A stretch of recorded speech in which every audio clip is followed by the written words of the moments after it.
नाम की कौम के 70,000 अफराद समंदर किनारे ईला नामी बस्ती में रहा करते थे। इन लोगों को अल्लाह ने हजारों नेमतों से नवाजा था, लेकिन जब राहत और सुकून आया तो ये अल्लाह की इबादत से महरूम हो गए और अल्लाह की मखलूकात पे जुल्म करने लगे। तो यूं अल्लाह ने इनको खबरदार किया कि हफ्ते में एक दिन, हफ्ता के दिन शिकार न किया करो। इतवार से लेके जुम्मा तक जितना शिकार पकड़ना है पकड़ लो, लेकिन एक दिन अल्लाह की इबादत और मखलूकात पे अमन के लिए रख दो। यूं अल्लाह ने उनका इम्तिहान लेना शुरू कर दिया।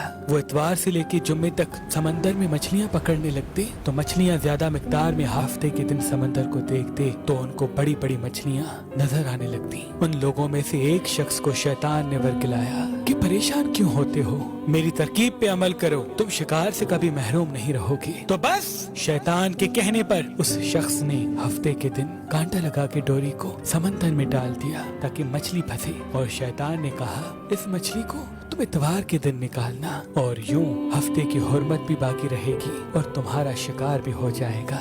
बस शैतान की बताई हुई तरकीब पे हफ्ते के दिन मछली फंसी रही और वो इतवार के दिन निकालता और खुशी से खाता। जब आसपास के लोगों ने पूछा तो उनको भी ये तरकीब बताने लगा, और यूं उस हफ्ते के दिन मछली पकड़ने के लिए जाल फेंकते और इतवार के दिन निकालते, और कुछ ने तो उस समंदर में से नालियां बना के छोटे छोटे तालाब बना दिए, खड्डे बना दिए, ताकि हफ्ते के दिन जैसे ही मछलियां यहाँ से गुजरें तो इन तालाब में फंस जाएं और हम इतवार को इन मछलियों को निकाल के पका के खाएंगे। उस गांव में कुछ अल्लाह के खास बंदे भी मौजूद थे जो कहने लगे, ऐ लोगों, अल्लाह ने हफ्ते के दिन शिकार करने से मना की है। ये जो तुम जाल फेंकते हो या छोटे छोटे तालाब बनाते हो, इनमें हफ्ते के दिन अगर मछली फंसती है तो ये शिकार हफ्ते के दिन का होगा। अल्लाह के अजाब से डरो, अल्लाह की नाफरमानी ना करो। वो लोग उन लोगों का मजाक उड़ाने लगे कि हमारी जो मर्जी होगी हम वो करेंगे। अब उन बस्ती में 3 ग्रोह बन गए। एक इन 70,000 में वो लोग थे जो उनकी बार बार इस्लाह करते,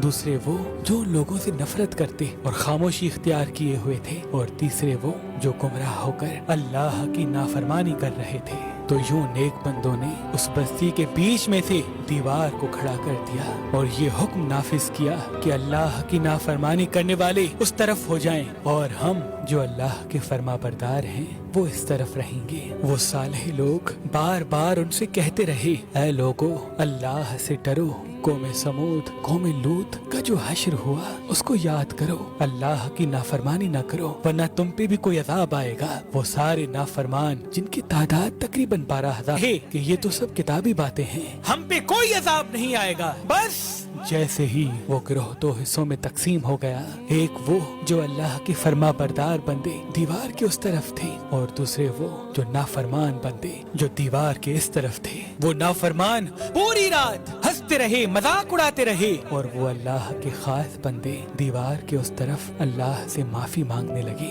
बस जैसे ही सुबह हुई वो नेक सालेह इंसान उठे, उन्होंने महसूस किया कि दीवार के उस तरफ से किसी इंसान की आवाज नहीं आ रही। जैसे ही दीवार की उस तरफ चढ़ के देखने लगे कि सारे के सारे वो लोग बंदर की शक्ल में तब्दील हो चुके थे और बंदरों की हरकत को अंजाम दे रहे थे। वो जो सालेह लोग दीवार से उन बंदरों को देखने लगे, उन सालेह लोगों में से जो जो उनके रिश्तेदार थे, उन्होंने उन बंदरों के कपड़ों से अपने अपने रिश्तेदारों को पहचाना और चीख के रोने लगे, अल्लाह से माफी मांगने लगे। लेकिन अल्लाह का अजाब जब आता के रहता है, वो 12,000 लोग जो बंदर बन चुके थे कुछ भी खा पी नहीं सक रहे थे, और यूं 3 दिन बाद वो इस अजाब में आकर फिन्नार हो गए।